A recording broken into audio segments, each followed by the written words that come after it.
say yes, but you can be logged into Facebook and post stuff with your Facebook identity all over the web. You know what I mean? There's this very much a non-linear progression between identity and anonymity online, especially when it comes to devices. Jason Scott. Ready for a question? Shoot. All right. Hi, thanks for the smattering applause before. I appreciate it. Okay, so, when a person asks an uncomfortable question, sometimes it can come off as ranty, so I'm going to make this one not ranty. Okay, so this is for Ben. Okay. Okay, Ben. I'm a historian, so I've seen your type before. The De Beers family put up signs in the language not of the indigenous people so that they could take over them. And you've got Gateway, which was fun and cow-like, and then they started to sue people who had cow images on their web pages. Sure. Can go either way. You can become the next fun guy. You can become also Disney, who just start taking culture and then changing copyright law to suit them. So my question basically for you is, right now you got 40 mouths to feed. So you're making choices because of the 40 mouths. What's your exit strategy? Where are you going to go from this? What are your plans when you're 400? Because right now, you're absorbing things under our goodwill. Yeah. But then at some point, someone's going to make money off of Pedo Bear, and you, with the Pedo Bear t-shirt, are going to have to say, dude, you're taking our bear. Right. I don't know that if I can ever take credit for Pedo Bear. Really quickly, you wrote all that in a little fucking jar? Oh my God. You amaze me more every single day. It's all because of text. Us old motherfuckers know how to do compression, buddy.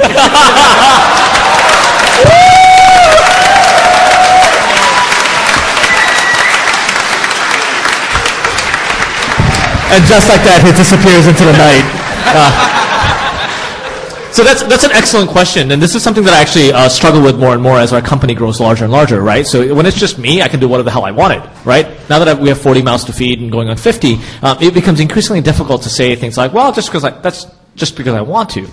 But we're pretty clear on what we do own, what we don't. And actually, there's a recent case of a lawsuit that we filed against the guy who owned the domain failbook.com. Right? We own Failbooking. He owned Failbook. He had it before we did. We had no problems with him owning it until he iframed our site and passed it off as his own. I, in my infinite wisdom, overreacted and sued the guy. Right? It cost me $7,000 to file a lawsuit against this guy. Right? He was in Mexico. I was in the United States. We never met. I didn't know this guy. And at the end of the day, what really solved this problem was I picked up the phone and called him.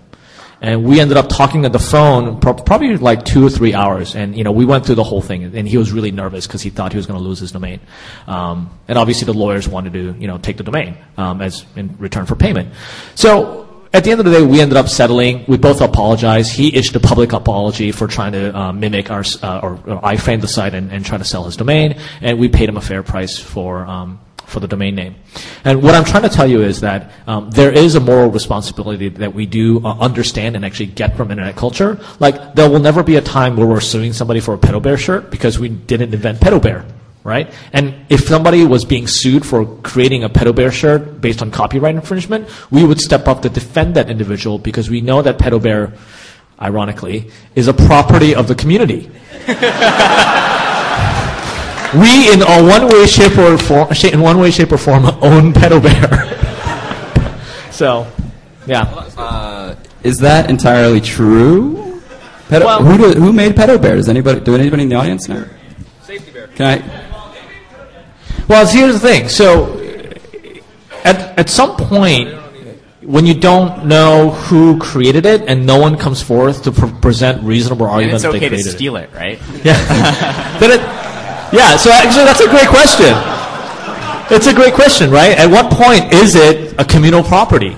Right? I mean, we take the claim that unless you tell us it's yours, we'll just assume that you're okay with us using it. You know what I mean? That's kind of the way the internet works. I'm okay to put your photo on my Tumblr blog as long as you tell me it's not okay. So, I mean, is that kind of the nature of the internet? I have a question for you, Ben. Okay. Or statement/question. So I like you. I don't like the model. Okay. Because my friend Anthony Volodkin, he runs this site, Hype Machine, awesome music site. He has this kind of theory, this methodology where if he kind of extracts something from the internet, if he's taking something, he feels it his responsibility to kind of put something back. Almost like a Native American type. If you extract something from Earth, you got to put something back. Pedo bear. We've done that so well in this country. Deep, okay. Yeah. But the problem I have with your model is that you're essentially, I mean, it feels like it's an oil tower. It's milking and extracting, but it doesn't really return much. I mean, you can say, yes, okay, we're giving people tools to create lolcats, and that's great and all, but more or less, you're giving those people those tools to post them on your site because you monetize them with display ads. So, do you feel that you put something back? I don't. But, I mean, do you think that you are contributing enough to kind of warrant what you essentially extract from eyeballs and ad dollars? Well, yeah, that's a very valid question, and that's something that we want to try to actually improve upon. And one of the ways that we want to do that is, we've always allowed people to hot link our images. I know a lot of sites decide that they didn't want to be hot linked and that images go away and you're kind of screwed if you blog it. But we wanted to make sure that if you created something and you wanted to, spread it around, we're not going to ask you to go take that down, or if you wanted to go make a copy and but move it around. Can you link it without the Icon Cheeseburger tag? You cannot currently do that. But if you do go ahead and remove the watermark, it's not like we're going to come after you and be like, dude, you removed our fucking watermark, put it back on or take it down. So we have hosting bills to pay, and the watermark really helps us with that because it drives traffic, and therefore we can actually afford to pay for the hosting bills and things like that. But if you remove it, it kind of sucks, but we're not going to come after you and be like, dude, take it down. So that's one of the ways we want to contribute back. But the main thing I think we're contributing back is the advancement of idea of internet culture to more and more people. I think just a sheer growing acceptance of user-submitted content and the fact that we can affect popular culture, I think is the most important thing that we do. Right? So I'm basically making the argument that mainstreaming is the biggest value that we provide back to the community. So is Icon Cheeseburger a union for lolcats? A union for lolcats? Do you do health benefits? Oh, yeah. Are you helping the internet band together to sort of deal with to interface with mainstream? Yeah, actually, I never got a response back, but there's a guy who runs awkward stock photos, and he was sued by stock photo companies for posting awkward stock photo images. And I thought, this to me is a pretty clear example of fair use, where he's basically making a criticism of bad stock photography, and he shouldn't be sued for that. So I actually wrote him an email and said, hey, I'd love to help you out. If you need help with the legal defense, we have attorneys on hand who know this stuff, and we could help you defend this case. I didn't get a response, but we do sometimes reach out to make sure that as a community we are able to remix images and content. I have this theory that one day, we all this copyright and fair use.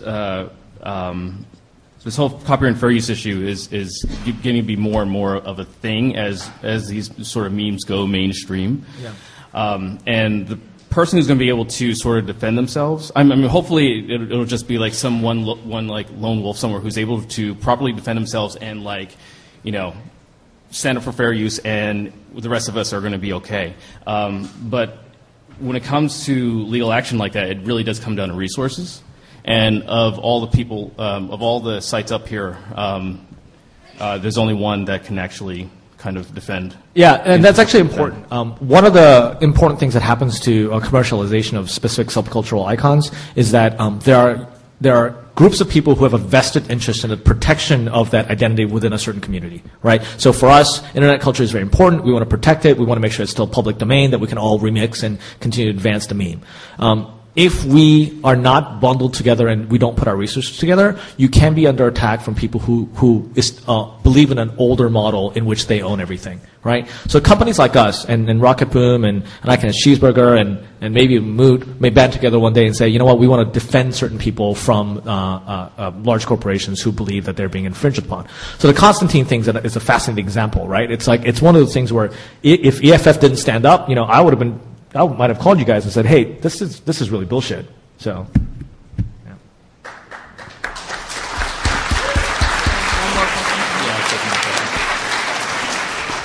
There seem to be a few questions on the lower down in the back channel about elitism, and so an internet meme, if it's super exclusive and only one person knows about it, it's not an internet meme, right? But at the same time, once everyone knows about it, it's also not an internet meme anymore. So what is the relationship between elitism, memes, exclusion, popularity?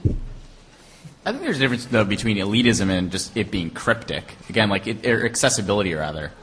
Again, my mother not understanding Ouija isn't an elitist thing, it's an accessibility problem. She doesn't understand